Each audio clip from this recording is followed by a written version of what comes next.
De quoi on parle ? De quoi on parle ? Le Lieutenant Content, il est de partout. Tout le monde a envie de prendre la parole. Moi, ça me botte à mort. On peut plus passer à côté. Un truc de dingue.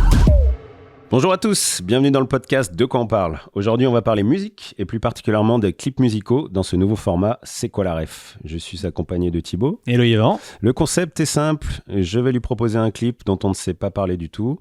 Peut-être tu le connais, peut-être pas. Dans tous les cas, moi je vais te le décrire. On va parler réal, effets visuels, de plein de choses et surtout pourquoi j'ai choisi ce clip.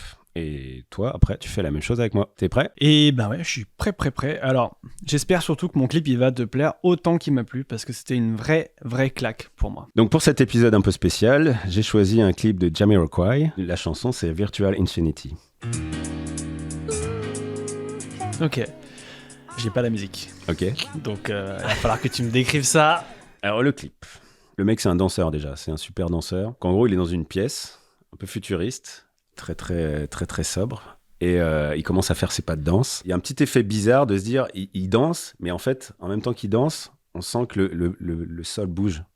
En fait, il est projeté sur le côté, mais il continue à danser. Tu te dis, qu'est-ce qui se passe, quoi ? Le mec fait une super chorégraphie de danse et t'as tous les éléments qui, en fait, en fonction de la musique, des mouvements, ça bouge, ça s'arrête. Il est plaqué contre le mur, il renchaîne, il tourne autour. Et c'est assez complètement barré, Virtual Insanity. Parce qu'à la base, il a voulu écrire cette chanson quand il était à Tokyo et qu'il a un peu découvert la ville souterraine de Tokyo. Enfin, donc, il y a ce côté futuriste aseptisé, visuellement bizarre, mais très esthétique, une vraie chorégraphie et ce côté organique. Je t'interromps, mais est-ce que, parce que là tu me parles donc des mouvements de danse et de la pièce qui se transforme, est-ce qu'on est sur quelque chose d'assez similaire ? Il y a une pub d'Apple qui est sortie, je crois que c'était pour le HomePod, et je crois que c'est Spike Jonze qui l'a fait, il me semble, hein, avec effectivement les morceaux qui se déplacent, la pièce qui s'étire. On est sur quelque chose d'assez similaire ? C'est sorti bien après, et Spike Jonze l'a fait tout en réel, il me semble, enfin je crois. Ouais, complètement. Et c'est carrément cette école-là. Et ce que j'aime bien dans ce clip, en faisant un peu des recherches, le réal, à la base, il voulait que tout bouge. Il voulait que le plafond bouge, que les murs bougent et tout. Et les mecs de la prod lui ont dit, ouais, mais ça va coûter tant. Et il a fait, ah, d'accord. Bon, on va faire que le sol, quoi. Et c'est ça que j'aime bien dans cette époque-là, c'est que, il y a des contraintes. Aujourd'hui, tout est possible, ce qui est génial aussi, hein, c'est une créativité de dingue. Mais à l'époque, on lui dit, non, tu vas faire que le sol. Et en fait, je pense que s'il avait tout fait, peut-être que ça aurait été plus bordélique, ça aurait été moins culte. Et ça va bien avec ce côté danseur. Il glisse complètement sur le sol et un truc complètement dingue. Ce qui m'intéresse dans le monde du clip, c'est toujours, et puis même dans tout le monde des effets spéciaux, c'est comment ils ont fait ça. En tout cas, nous, dans nos métiers, on est là à se dire, comment ils ont fait. Et à l'époque, il n'y avait pas de 3D, donc forcément que c'était mécanique. Mais c'est marrant, comme aujourd'hui, je fais une petite digression, mais il y a un photographe, Forget Matt, qui lui, on l'appelle le Flying Man, il poste beaucoup de choses où il est en lévitation, c'est des photos. Et il a commencé à poster que des photos comme ça, et plein de gens ont fait, ouais, c'est Photoshop, c'est retruqué. Et du coup, il a été obligé de montrer les making-of pour montrer comment il faisait ses photos, qui en fait étaient complètement, il fait des sauts, et puis il prend des postures complètement incroyables, et il se prend en photo, et ah oui, t'es en lévitation. Mais c'est dingue comme maintenant, la moindre image un peu spectaculaire ou un peu surréaliste, on peut supposer, ok, c'est fait en post-prod. Donc il faut s'imaginer dans les années 90, voir ça et se dire, comment ils ont fait ça, quoi. C'est-à-dire qu'ils ont fait un set, ils ont fait un sol sur roulette. Finalement, l'absence de 3D, l'absence vraiment d'effets spéciaux qui va aussi éviter ce côté vieillissement. Parce que tous les clips des années 90 avec des effets, ils ont très mal vieilli parce que c'était cheap. Le gap, pour moi, c'est, je crois que c'est 2003 ou 2005, All is Full of Love de Björk, où en fait, c'est deux robots, c'est un couple de robots, mais ultra réaliste. Super méca réaliste, et tu te dis à l'époque pour arriver à ce degré de 3D, et je sais pas comment ils ont fait, quoi. Et là c'était avant-gardiste, c'était un peu une nouvelle techno, allez on y va, quoi. Comme le clip de Block Party Ratchet, où en gros ils ont découvert After Effects, c'était tout début, et ils se sont dit allez on va faire un photo-vidéo montage mais complètement barré, donc ils font n'importe quoi, ils découpent le personnage qui fait la batterie et dans plein de carrés dans tous les sens, et ça forme des espèces de monstres, et il est incroyable ce clip, je vous invite vraiment à aller le voir, les deux, aller voir tous ces clips. Et du coup, ce clip, tu l'as découvert comment ? Est-ce que c'était dans ton enfance ? Tu l'as trouvé à la télé ? Moi, je suis à fond les clips de rock, et je pense que j'ai plus vu ceux de Radiohead quand j'étais plus jeune, mais et je suis passé à côté de Jamiroquai Jamiroquai, quoi. Ça passait à la radio, j'écoutais comme ça, c'était sympa, mais j'étais pas. Et en fait, je l'ai redécouvert récemment en me plongeant un peu sur, l'historique des clips, c'est quoi les clips cultes, et en fait, c'est ressorti. On connaît tous le Thriller de Michael Jackson, on connaît tous ces trucs cultes, mais il y a ces petits ovnis comme ça qui, à un moment donné, montrent un petit changement. Ou ce que j'aime bien, c'est c'est le réal malin qui a l'idée maline, quoi. C'est au final, c'est un tapis roulant, dans une pièce. Ça paraît bête, mais après, visuellement, quand tu le mets en scène, quand tous les ingrédients sont là pour que ça marche, puisqu'il y a un super danseur, il y a ce côté iconique de sa tenue, ça fonctionne à mort, quoi. C'est pour ça que je voulais en parler, c'est que c'est pas un clip ultra connu, c'est une petite pépite des années 90 avec, qui a marqué son temps. Je vous invite à aller le regarder, le redécouvrir ou le découvrir, ça vaut le coup. Là, ça fait écho aussi avec... alors, c'est un groupe dans les années, je pense que c'est mi-2010, OK Go, mais ils font du coup tout en plan séquence. Ils ont des sets énormes, ils jouent beaucoup avec des couleurs, des ballons plein de couleurs qui éclatent, etc. Et si tu veux, c'est en fait assez similaire, parce qu'en fait, il y a une préparation de dingue, c'est très chorégraphié, chaque mouvement de caméra est calculé, puisqu'en plus, ils jouent avec des anamorphoses. Et c'est marrant de voir que peut-être que la genèse de tout ça, en fait, ça part peut-être de ton clip à toi, du coup en 96. Le côté crafté, effet spécial un peu low cost à l'ancienne mais maline, c'est Gondry qui est le pionnier de tout ça. Et ce que j'aime bien, c'est qu'aujourd'hui tout est possible. C'est à la fois vertigineux et en même temps c'est génial. Et je pense qu'on a enfin passé le cap de se dire c'est vertigineux, c'est que maintenant on peut tout faire et on va bien le faire. Je vous invite vraiment à aller voir ce site qui s'appelle iCandy avec 3 N. C'est un site qui regroupe toutes les dernières prouesses visuelles du moment. Et en gros c'est un truc de fou. Il te classe tout un tas d'effets. En fait, c'est classé par effet. Donc, flash cut, ball cam, echo print, lock on, wigglegram, crash zoom, infinite zoom, tout ce jargon, en fait, il est synthétisé et il te montre les derniers clips récents, différentes pubs. J'ai pu redécouvrir une pub de Spike Jonze d'Adidas complètement barrée. Et il y a des clips de 2024, 2023. Il faut aller voir ce qui se fait parce que c'est un peu le laboratoire, le clip. Et on a des trucs de dingue aujourd'hui. J'ai jeté un œil, tiens. Mais alors, surtout, moi, j'ai hâte de voir le clip, en fait. Parce que là, je me l'imagine. Est-ce que ça va correspondre à ce que j'ai en tête ou pas? Notamment la petite pièce épurée, parce que je pense qu'en plus, on va pouvoir rebondir sur mon clip à moi. Donc là, je me dis, dès que c'est fini, hop, je vais peut-être mettre mon nez sur Internet, regarder ça. Jamiroquai, Virtual Insanity de Jonathan Glazer, qui a eu le MTV Music Award en 1996. Une petite pépite à découvrir. Et maintenant, j'ai hâte de découvrir ton clip. Qu'est-ce que tu m'as préparé, Thibaut? Écoute, je suis hyper curieux. Déjà, hyper curieux de savoir si tu l'as vu ou pas, sachant qu'il est récent, que ça a quand même fait un petit peu de bruit. Le groupe, c'est Scar, donc c'est S-C-A-R-R. Le titre de la musique, c'est Never Give Up.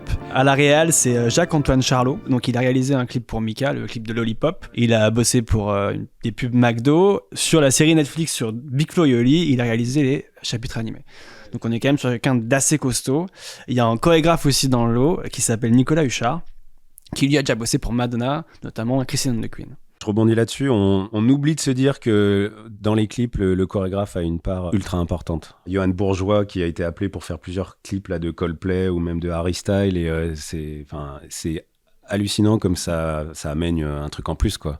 Et là, du coup, je me dis, si tu le mentionnes, c'est qu'il a son importance sur l'ensemble. Ah oui, et vraiment sur tout l'ensemble du film, c'est ça qui est chouette. Je vais te l'écrire maintenant un petit peu visuellement. Donc tu vas pouvoir fermer les yeux et t'imaginer un peu la scène. Déjà, info, parce que tu peux pas le voir, info très importante, tout est en plan séquence. Donc le clip s'ouvre dans le désert. La caméra sort d'une voiture. La voiture, tu regardes, le pare-brise est abîmé, et tu vois, en prenant du recul, qu'elle est complètement défoncée. Okay, donc elle sort d'un crash, quoi. Il y a une épaisse fumée qui s'en dégage. Dans cette fumée, il y a une lueur bleue volumétrique, comme ça, qui bouge un petit peu. Mais la fumée, elle bouge pas. Elle est complètement fixe. Donc là, déjà, on se dit, attends, c'est bizarre. Il y a des effets spéciaux dans le lot. Okay. Donc la caméra recule. Et devant la voiture, t'as un mec qui sort un peu comme ça en titubant, qui commence un peu à se relever, à bouger un peu son corps, à danser. Et ce mec-là, il est un peu bizarre, tu vois. Tu vois son visage, mais son visage, il est un peu... Comment dire, t'as pas vraiment des plis définis et il est hyper brillant. Il est blanc et brillant. Donc un peu un aspect plastique. C'est pas réel, quoi. Ce truc, il est en 3D. Et là, sur un beat de la musique, on cut. Tu vois toujours le personnage, tu vois toujours la voiture, mais t'es dans une pièce d'un musée, hyper épurée, blanche, justement comme dans ton clip. Sauf que la pièce, elle est entourée de miroirs. La caméra, elle fait que tourner autour du personnage. Tu vois, en fait, des réflexions du personnage de la voiture en x100. Tout autour. Tu vois pas la caméra évidemment parce que du coup c'est du full 3D. La caméra elle se balade autour du perso. Le perso il commence un peu à se déhancher, à bouger. Et tu vois il a un petit embonpoint Tu sens qu'il est pas sapé, hyper à la mode. Il est un peu lent au début, et là il commence à bouger. Il se déploie et hop, et il bouge comme un ouf. Il danse de manière incroyable. C'est une esthétique réaliste ou c'est un peu... On est photoréaliste, mais le gars, il est en plastique. Donc, t'as pas de plis de peau, t'as rien, tu vois. Et par contre, les mouvements de ses vêtements, c'est simulé. Donc, on est sur des mouvements hyper réalistes. Et t'as, en fait, quand tu regardes ce perso, ce qui est intéressant, c'est que t'as un côté bizarre. Parce qu'on est dans une zone, tu sais, qu'on appelle, nous, en 3D, c'est l'Uncanny Valley. Donc on pourrait traduire ça en français par la zone de l'étrange. C'est un peu ce que tu ressens quand tu regardes les films du style Le Pôle Express ou La Légende de Beowulf. C'est que on a voulu faire du photoréaliste, mais ton cerveau, il sait que c'est de la 3D. Et du coup, il t'amène énormément de recul. Parce que tu te dis, en fait, ce que je vois, c'est faux, mais on veut me faire croire que c'est vrai. Et du coup, t'as ce côté un peu bizarre qui vient quand tu regardes ce perso, et t'as du mal à te l'approprier. Sauf que ces mouvements de danse sont tellement réalistes, il est tellement dingue que forcément tu vas accrocher. Donc t'as cette espèce de truc un peu bizarre qui se passe. Et c'est voulu, tu penses que c'est de la motion capture ok, d'accord. Donc c'est ça que je cite le chorégraphe. Il ramène de l'humain dans... ok. Exactement, ouais. Et en fait, du coup, la chorégraphie est incroyable. Le personnage, il danse, il fait des saltos. Voilà. Sauf que le perso 3D, lui, il a un petit embonpoint, il est un petit peu gros, et cet aspect hyper plastique, tu dis, en fait, il doit être rigide, tu vois. Sauf que non, pas du tout. Pas du tout. Il danse comme un dingue. Donc, on a toujours ce truc, la caméra tourne autour de lui. Sur certains beats de la musique, la pièce s'efface pour faire finalement apparaître plus qu'une lumière volumétrique, un peu comme s'il était sur scène, avec des couleurs très, très flashy, hein, violet, bleu, dans du brouillard. La caméra, elle le perd un petit peu, elle le retrouve. Et en creusant un peu, j'ai découvert que c'est le chorégraphe, avec le réalisateur, qui ont pensé le layout. Ah ouais. Donc en fait, tous ces petits moments où tu perds le personnage et tu le retrouves, ça a été pensé avec le chorégraphe aussi. Et donc tous les mouvements de danse, ils collent avec ça. Sur un dernier beat, on retrouve la petite pièce avec les miroirs, sauf qu'elle est toute petite. Et en fait, au fur et à mesure que la musique se termine, les miroirs se recollent au personnage et ils l'enferment en fait, petit à petit. Et là, dernier mouvement de danse, dernier beat, le personnage il est seul de nouveau dans un environnement noir, éclairé avec des lumières violettes, etc. Et fin de la musique. Alors moi, ce clip, il m'a plu déjà parce que j'ai mis un temps fou à comprendre comment il l'avait fait. Et ça, forcément, moi, ça me botte à mort. Et je me suis dit, cette caméra, cette animation de caméra, comment ils ont fait ? Parce que elle est faite un peu comme si c'était filmé à la main. Ils auraient très bien pu faire une motion capture sur un danseur et du coup faire tout ça en studio. Seulement, quand tu regardes les crédits de la vidéo, t'as un layout artiste qui est crédité et un animateur de caméra. Donc en fait... C'est une caméra virtuelle. Ouais, à 100%. Donc la caméra, elle est animée avec des images clés. Tout l'univers est 100% 3D. Et pourtant, on y croit un peu à ce côté. Ah ouais, d'accord, c'est un truc de dingue. Ce qui m'a plu aussi, c'est que donc, quand c'est sorti, les premiers clips de Scar sont sortis en 2020 pendant le Covid. Le producteur, c'est Dan Levy.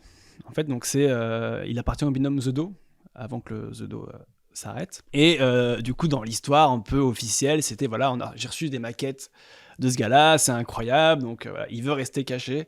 Et parce qu'il veut rester caché, on a choisi de le présenter avec un personnage en CGI.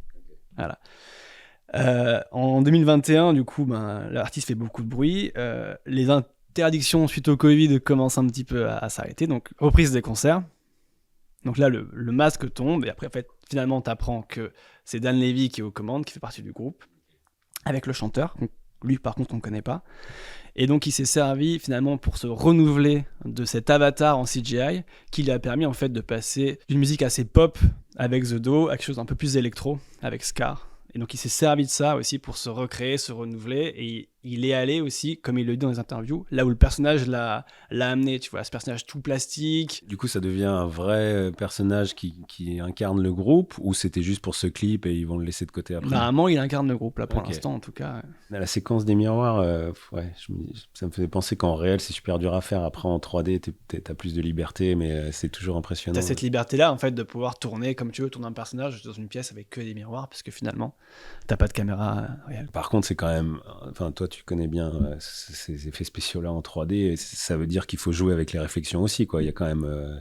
je pense que tu te mets une difficulté si tu mets des miroirs partout, même si t'es en 3D, quoi. Du coup, sur les animations de caméra, il faut quand même que ça reste intéressant, parce que tu vas avoir une perspective avec 120 personnages, il faut que dans ta composition, ce soit joli, quoi. Faut pas que ce soit fouillis derrière. Mais du coup, c'est pas juste tu mets un miroir et tac, t'as toutes les propriétés de réflexion d'un miroir normal. Il y a tout un travail à faire avec. Oh, maintenant, pas tant. C'est vrai Ouais, maintenant, pas tant. Ah, t'es en train de dire que. Je dis pas que c'est un truc de fainéant, mais. En fait, c'est facile. Je mets fonction Finalement, miroir. Hein. tu vas avoir des petits réglages, des petits paramètres en fait sur le nombre de rayons que la lumière va lancer, puisqu'en fait en 3D, c'est un peu l'inverse de la réalité. En réalité, une lumière va lancer des rayons de lumière qui vont ricocher sur les murs, les surfaces, et ça va créer du coup les couleurs quand ça va arriver dans la caméra. C'est ce que ton œil voit.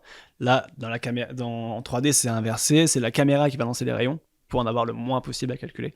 Mais globalement, si t'as pas assez de rayons lancés, s'il y a, avec tous les miroirs, fais toutes les réflexions que tu vois, c'est de la lumière qui ricoche. Mais c'est marrant parce que ça fait écho au choix de mon clip qui était low-tech, mais qui pourrait passer aujourd'hui, qu'on pourrait faire aujourd'hui en full 3D. Et on gagnerait sans doute du temps peut-être.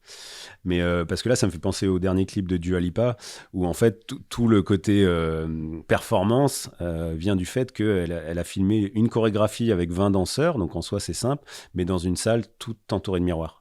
Et à aucun moment on voit la caméra, enfin normal. Okay. Donc en gros, ça bouge dans tous les sens, on la voit. Et même il joue un peu sur ce côté multimiroir et tout, mais c'est un truc de fou. T'as 20 danseurs, t'as elle qui tourne dans tous les sens pendant 2 minutes. Et les mecs ont choisi, ce sera dans une salle de danse entourée de miroirs. Et c'est vrai que la performance, tu dis, alors peut-être plus nous qui sommes attachés à ces effets spéciaux-là, mais on se dit, comment ils ont fait, quoi. On en revient toujours à cette question, mais comment ils ont fait, quoi. C'est ce qui nous intéresse beaucoup finalement, c'est de savoir, d'essayer de comprendre comment ils ont fait. Merci Thibaut, j'ai hâte de voir ce clip que je connaissais pas. Tu me l'as bien décrit, tu me l'as bien vendu. Donc j'espère que ça va aussi attiser votre curiosité à vous et que vous allez aller visionner ce petit clip de Scar. Le morceau s'appelle Never Give Up et le réalisateur c'est Jacques-Antoine Charlot.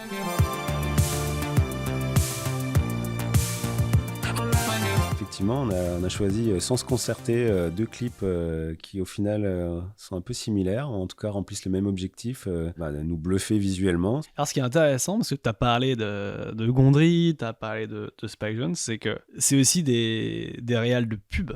Et en creusant pour les clips, je me suis quand même rendu compte que la plupart des clips étaient quand même produits ou réalisés par des réalisateurs qui faisaient de la pub et des agences de communication. Ce lien-là entre musique et communication est assez intéressant et qu'il faudrait peut-être le creuser aussi. Les passerelles c'est poreux, puisque effectivement les bonnes pubs ont aussi toujours une musicalité en fait. On a 1 minute ou 45 secondes pour raconter quelque chose très vite, et en général en publicité on communique des good vibes, ou en tout cas on va chercher des émotions, des choses, mais il faut aller les chercher vite, et le clip c'est le bon outil pour faire ça, et les mecs qui font du clip sont super bons, ont ce talent là dans la pub de pouvoir exprimer des choses très rapidement et de manière très dynamique. Ils ont une esthétique visuelle et rythmique particulière, quoi. En tout cas, nous, on espère que ça vous a plu, que vous avez pu découvrir ou redécouvrir des clips et des artistes passionnants. C'est vrai qu'on vit une époque incroyable au niveau visuel. Si vous êtes des créateurs de contenu, mais continuez à expérimenter, à explorer. C'est vraiment, aujourd'hui, comme on l'a dit, tout est possible. Et c'est vraiment un kiff ultime pour nous, les professionnels de l'image. C'est incroyable. Alors la prochaine fois, de quoi on parle ?